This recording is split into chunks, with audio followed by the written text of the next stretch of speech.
दोस्तों, हमारा जीवन हमारे लिए सबसे इम्पोर्टेंट है। हम अपनी लाइफ के लिए कुछ भी कर सकते हैं, लेकिन अगर कुछ ऐसा हो जो आपके जीवन को तबाह कर दे, मेरा मतलब अगर कोई प्राकृतिक आपदा आती है तो पृथ्वी पर कितनी तबाही मचा देती है, लेकिन क्या हो, बस कल्पना कीजिए कि अगर वर्ल्ड का मोस्ट डेंजरस क्रिएचर डायनासोर अगर वापस आ जाए तो क्या होगा। डायनासोर का नाम सुनते ही सबके मन में डर पैदा हो जाता है। डायनासोर यानी इसका अर्थ यूनानी भाषा में बड़ी छिपकली होता है और रेप्टाइल्स के डायनासोर पूर्वज माने जाते हैं। करीब 6 करोड़ 60 लाख साल पहले एक एस्ट्रॉइड धरती से टकराया था। इसके टकराने से इतनी ऊर्जा पैदा हुई थी कि हिरोशिमा पर गिराए गए एटम बम से 10 अरब गुना ज्यादा थी। इसके टकराने से समुद्र में सुनामी आई थी। इस सुनामी के कारण आधी दुनिया तबाह हो गई थी, जिससे डायनासोर्स का अंत हो गया था। यह कयामत इतनी बड़ी थी कि इससे वायुमंडल तक में आग लग गई थी। 25 किलो से ज्यादा का कोई जानवर जीवित नहीं रह पाया था। कहते हैं कि एस्टेरॉयड के टकराने से 75% पृथ्वी की नस्लें खत्म हो गई थी और इसमें सारे डायनासोर्स मर गए और जो बच गए वो नस्लें परिंदे में तब्दील हो गई थी। तो आप सोच ही सकते हैं कि वैसा क्रीचर जो उड़ सके और मांसाहारी हो वो वापस आ जाए तो क्या होगा। क्या इंसान जिंदा रह पाएंगे? पृथ्वी की हालत क्या होगी अगर डायनासोर्स वापस आ जाए? तो कल्पना कीजिए कि क्या हो सकता है। तो चलिए कल्पना की दुनिया में चलते हैं। क्या होगा अगर डायनासोर्स वापस आ जाए? क्या पृथ्वी की हालत यही होगी? तो गाइस, वीडियो को ज़्यादा सीरियस मत लीजिएगा, बस प्रिडिक्शन के हिसाब से क्या हो सकता है मैं वही बता रहा हूँ। तो चलिए शुरू करते हैं। चलते हैं कल्पना की दुनिया में। मान लीजिए डायनासोर का कोई 2 अंडा किसी फॉरेस्ट में एग्जिस्ट कर रहा हो अभी भी, और उसमें से डायनासोर्स निकले और करीब 10 साल बाद वो बड़े होकर अपनी आबादी और बढ़ा लें और करीब 50 साल के अंदर डायनासोर्स बाहर आने लगे और सभी देश डायनासोर्स को मारने के लिए उन पे फायर कर रहे हैं। लेकिन डायनासोर्स इतना बड़ा है कि उस पर बुलेट का असर नहीं हो रहा है और डायनासोर ने सभी फाइटर प्लेन्स को तबाह कर दिया है। करीब 50 साल के अंदर डायनासोर्स की आबादी और बढ़ गई और इंसान लगभग ना के बराबर रह गए और 50 साल और बीतने के बाद डायनासोर्स की आबादी और 2 गुना बढ़ गई और इंसान का नामो निशान पृथ्वी से मिट गया, क्योंकि इंसानों और जानवरों को डायनासोर्स अपना भोजन बना रहे थे और इंसानों की आबादी बिल्कुल ना के बराबर हो गई और करीब 100 साल के अंदर सारे इंसान खत्म हो गए। अब पृथ्वी पर सिर्फ डायनासोर्स का राज है, इंसानों का नहीं। जो इंसान अपनी लाइफ के लिए कुछ भी कर सकता है वो अब इंसान नहीं रहे। डायनासोर्स पृथ्वी की सारी इमारतों को तोड़ रहे हैं, सारे इंडस्ट्रियल एरिया को तबाह कर रहे हैं और बड़ी बड़ी इमारतों को नष्ट कर रहे हैं। जिन इमारतों को बनाने में इंसानों को बहुत समय लगा है, इंसान के पूर्वजों की यादें हैं, डायनासोर्स उन्हें चुटकियों में तबाह कर रहे हैं। जिस पृथ्वी पर कभी इंसान राज करते थे वहाँ अब डायनासोर्स राज कर रहे हैं। जो बची कुछ इमारतें थी अब वो भी खत्म हो रही हैं। हमारी पृथ्वी पूरी बर्बाद हो गई है। हमारी खूबसूरत पृथ्वी अब बिल्कुल एक सुनसान जंगल की तरह लग रही है। हमारे बड़े बड़े भगवान के मंदिर जिन्हें हम बहुत श्रद्धा से पूजते थे वो अब तबाह हो गए हैं। उन्हें डायनासोर्स ने चुटकियों में तबाह कर दिया। पृथ्वी बिल्कुल एक सूखे मैदान की तरह लग रही है।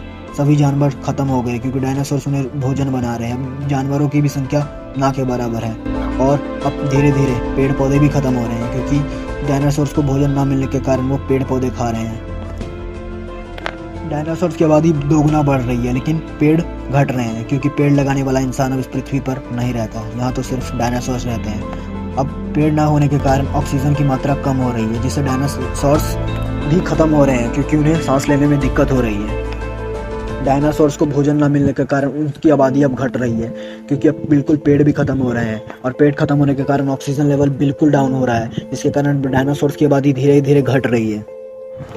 पेड़ ना होने के कारण डायनासोर्स को भोजन नहीं मिल पा रहा है और ऑक्सीजन नहीं मिल पा रहा है, जिससे डायनासोर्स भी अब धीरे धीरे मर रहे हैं। करीब 500 साल के अंदर सारे डायनासोर्स भी मर गए। अब पृथ्वी पर कोई नहीं रहता। जहाँ कुछ समय पहले इंसान राज करते थे वहाँ अब इस पृथ्वी पर कोई नहीं रहता। पृथ्वी बिल्कुल सुनसान हो गई है।